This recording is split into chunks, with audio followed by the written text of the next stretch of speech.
All right, let's talk about motivation. Specifically, how to get it on command. We're going to walk through 5 super powerful techniques from author Steve Chandler, and we've laid it all out as a simple program you can try over the next 5 days.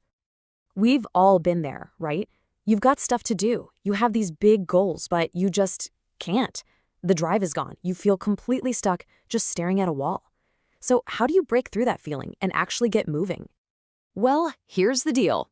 Instead of waiting around for some magical inspiration to show up, we're going to build it ourselves.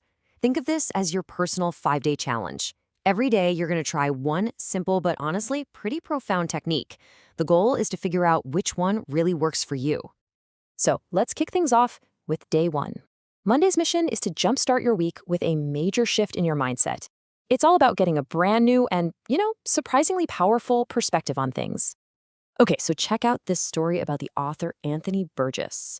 When he was 40, his doctors gave him the worst news imaginable. You have an inoperable brain tumor. You've got about a year to live.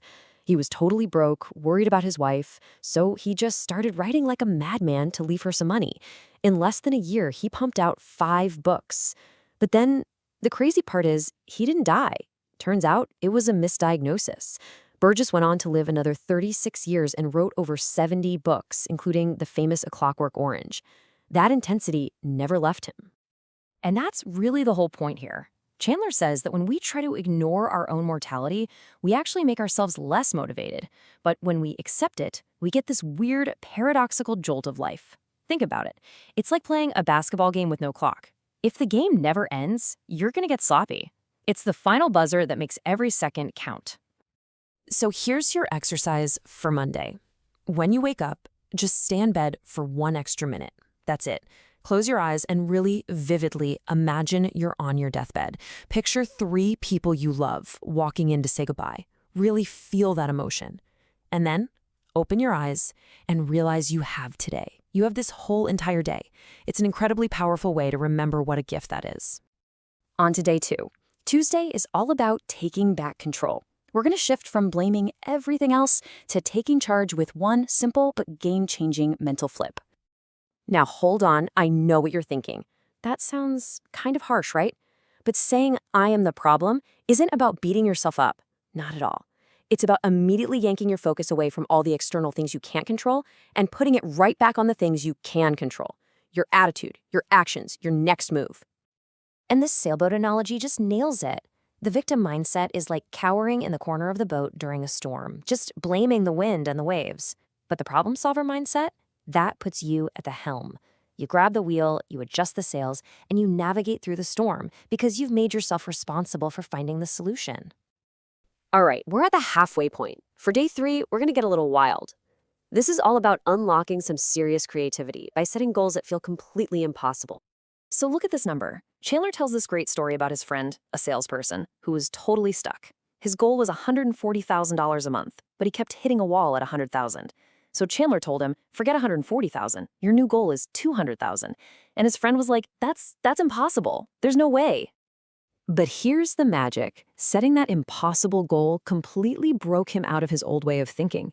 He started brainstorming all these creative ideas he'd never even considered before, the exact ones you see here. And the result? The very next month, he smashed his original goal and hit $140,000. The lesson for Wednesday is simple. Sometimes exaggerating your goals is the best way to find solutions you couldn't see before. Now, for Thursday, we're going to make things fun. The technique is to turn your work into a game. I mean, think about it. Why can we sit and play poker for hours, but we lose focus on a work assignment after 30 minutes? It's because games have 2 things we crave: competition and curiosity. So to gamify your work, find a competitor. It could be the clock, your own personal best, whatever. And stay curious. Keep asking, how could I do this better? Or what if I tried this? You can turn almost any boring task into a pretty compelling challenge. And that brings us to Friday, the final day. This last technique is all about building up that positive momentum and reinforcing a powerful image of yourself that's going to carry you right into the weekend and beyond. Because really, the more you see yourself as someone who gets things done, the more you'll, get things done. It's a total self-fulfilling prophecy. And Friday's exercise is designed to build up that exact identity. Here's how simple this is. First thing in the morning, just start a new email draft. Title it Things I Finished. Then, as you go through your day and complete tasks, just add them to the list. At the end of the day, schedule that email to show up in your inbox first thing the next morning. It's such a powerful way to start your day, literally inspired by what you already accomplished.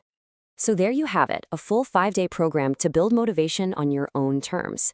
Monday, you get perspective. Tuesday, you take control. Wednesday, you get creative. Thursday, you make it fun. And Friday, you build that awesome momentum by proving to yourself that you are a finisher. Okay, the only thing left to do is actually try it. This isn't just a bunch of theory, it's an experiment to see what really clicks for you. So your 5-day challenge officially starts right now. Take a look at the list. Which one are you going to start with?